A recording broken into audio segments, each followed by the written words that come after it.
Number 2. Magsimula ka ng sarili mong negosyo. Isa sa mapait na katotohanan ng pagiging employee ay kikita ka lang ng pera as long as kaya mo pang magtrabaho. At isa pa, ang iyong trabaho ay hindi mo ito mapapamana sa iyong mga anak. Kaya magdesisyon ka na ngayon na magsimula ng sarili mong negosyo. Kahit maliit pa lang ang iyong ipon at wala ka pang masyadong alam sa pagsisimula ng negosyo, gawin mo pa rin itong goal. Pero gusto ko lang linawin na walang masama sa pagtatrabaho.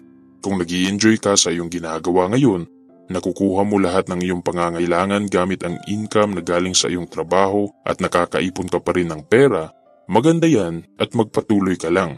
Pero kung pakiramdam mo ay merong kulang, alam mo na meron ka pang kayang gawin beyond sa pagtatrabaho, gusto mong ikaw ang may hawak ng iyong oras at gusto mong gawin ang mga bagay na passionate ka, nababagay sa iyo ang magnegosyo. Marami sa atin ay ayaw pag-usapan ang negosyo at ayaw magsimula dahil natatakot tayo. Iniisip agad natin na baka malugi, masasayang lang ang ating pagod at perang ininvest at baka pagtatawanan lang tayo ng ating mga kaibigan at kamag-anak.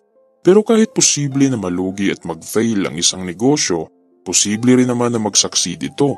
Posibleng matutulungan mo ang ibang tao na magkaroon ng trabaho at posible rin dito ka yayaman.